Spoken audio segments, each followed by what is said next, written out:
Hello guys, myself Deepak Pandey, first professional MBBS student from UNC New Delhi. So इसकी पहली बार videos में हमने दो इम्पोर्टेंट चैप्टर जेनेटिक्स के पूरे खत्म किए थे, ठीक है। मॉलिक्यूलर बेसिस ऑफ इनहेरिटेंस और प्रिंसिपल ऑफ इनहेरिटेंस, इस दोनों चैप्टर के बारे में हमने डिटेल में बात की थी। इंपॉर्टेंट टॉपिक्स, इंपॉर्टेंट क्वेश्चंस और प्रीवियस ईयर क्वेश्चंस भी मैंने डिस्कस किए थे। ये सब मैंने अच्छे से डिस्कशन किया था। एक रैपिड रिवीजन भी मैंने कराई थी हर एक टॉपिक की, इंपॉर्टेंट टॉपिक्स जो है। तो अगर आपने वो वीडियो नहीं देखी तो अभी जाके जल्दी गो थ्रू कर लीजिए, बिकॉज काफ़ी छोटी छोटी वीडियो है, आपका अच्छे से रिवीजन भी हो जाएगा। और इस वीडियो में हम एवोल्यूशन के बारे में बात करेंगे, जो हमारे जेनेटिक्स का लास्ट चैप्टर है।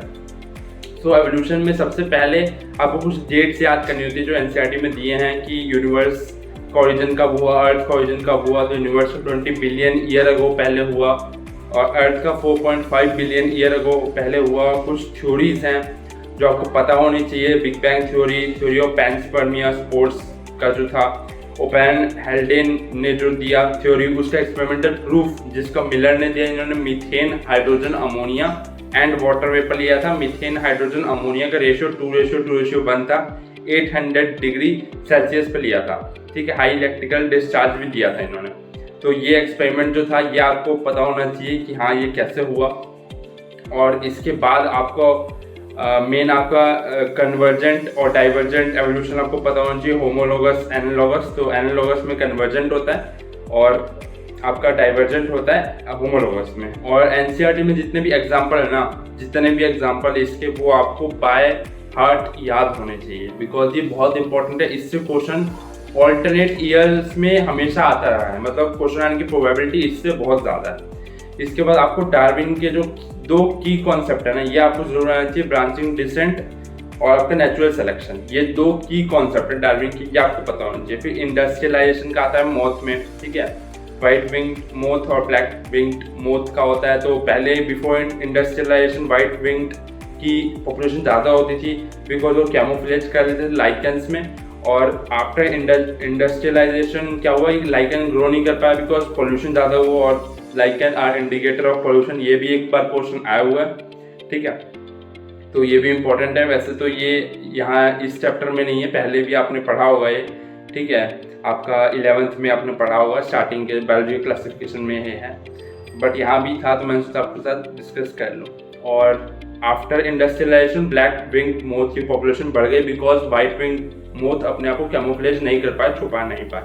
तो ये इंडस्ट्रियलाइजेशन, इंडस्ट्रियल मेलानाइजेशन, ये थोड़ा इंपॉर्टेंट टॉपिक है, ये आपको पता होना चाहिए।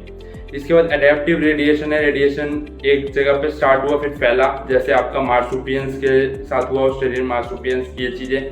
और जो कंपैरिजन है ना ऑस्ट्रेलियन मार्सुपियंस का और हमारे मैमल्स का और ऑस्ट्रेलियन मार्सुपियन का, वो आपको पता होना चाहिए कौन सा किससे रिलेशन है, ठीक है। एनसीईआरटी में फ्लो चार्ट के फॉर्म में दिया हुआ है साइड में एनसीईआरटी में, वो आपको पता होना चाहिए, याद होना चाहिए, बिकॉज डायग्राम देकर डायरेक्ट क्वेश्चन पूछा गया, ठीक है। तो ये आपको पता होना चाहिए। और इसके बाद आपका जो है थ्योरीज आपने सारी कर ली। थ्योरीज आपका डार्विन का हो गया, ठीक है। और डार्विन की थ्योरी इंपॉर्टेंट है। फिर ह्यूगो डे व्राइस का हुआ एवोल्यूशन की थ्योरी की सॉल्टेशन सिंगल स्टेप म्यूटेशन होता है, ठीक है, रैंडम होता है, ठीक है, डायरेक्शनलेस होता है। ये कुछ पॉइंट थे ह्यूगो डे व्राइस के, जिन्होंने एक्सपेरिमेंट किया इवनिंग प्रिमरोज पे। इनकी थ्योरी भी इंपॉर्टेंट है, आपको पता होनी चाहिए। और मोस्ट इम्पॉर्टेंट जो है ना, मोस्ट इम्पॉर्टेंट इस चैप्टर में एवोल्यूशन ऑफ मैन, सबसे ज़्यादा इम्पॉर्टेंट है एवोल्यूशन ऑफ मैन। और उसके बाद है हार्डी-वेनबर्ग प्रिंसिपल।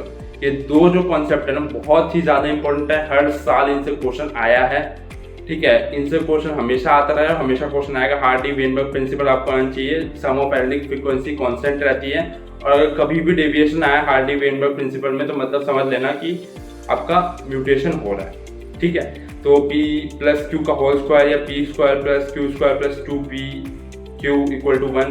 तो p² जो है वो आपका होमोजाइगस डोमिनेंट है, q² होमोजाइगस रिसेसिव है, 2pq जो है हेटेरोजाइगस डोमिनेंट है। ये आपको पता होना चाहिए। और अगर कुछ भी डेविएशन हुआ इसमें तो आपका म्यूटेशन होगा, ठीक है। हार्डी-वेनबर्ग प्रिंसिपल आपके लिए बहुत इंपॉर्टेंट है। इसमें डेविएशन जो होता है स्टेबलाइजिंग, डायरेक्शनल, डिसरप्टिव, एनसीईआरटी में ग्राफ दिए हैं, ग्राफ से भी डायरेक्ट क्वेश्चन पूछे हैं। सबसे इंपॉर्टेंट है हार्डी-वेनबर्ग प्रिंसिपल। मैं बार बार रिपीट कर रहा हूँ, इसको अच्छे से आपको करना ही है, हर साल क्वेश्चन आता ही आता है। और इसके बाद इंपॉर्टेंट है एवोल्यूशन ऑफ मैन, बहुत ज़्यादा इंपॉर्टेंट है। ट्रायोपिथेकस, राउंडपिथेकस, ऑस्ट्रेलोपिथेकस, होमो हैबिलिस, होमो इरेक्टस, यही आपके एनसीईआरटी में मेन तो यही मेंशन है। आपको उनकी क्रेनियल कैपेसिटी जितना भी एनसीईआरटी में दिया है ना, आपको एक ही पैराग्राफ है, ज़्यादा बड़ा नहीं है, एक बार अच्छे से अभी रट लो अच्छे से, बिकॉज इससे और हार्डी विनबर्ग से हमेशा क्वेश्चन आया है और हमेशा आएगा। तो गाइज यही था अपने एवोल्यूशन के लिए, जितने भी इंपॉर्टेंट टॉपिक्स थे मैंने आपको बताया और इंपॉर्टेंट क्वेश्चंस जिससे आने की प्रोबेबिलिटी है वही मैंने आपको बताया। तो आई होप आपका एक अच्छा ओवरव्यू रिवीजन हो गया होगा इस चैप्टर का भी।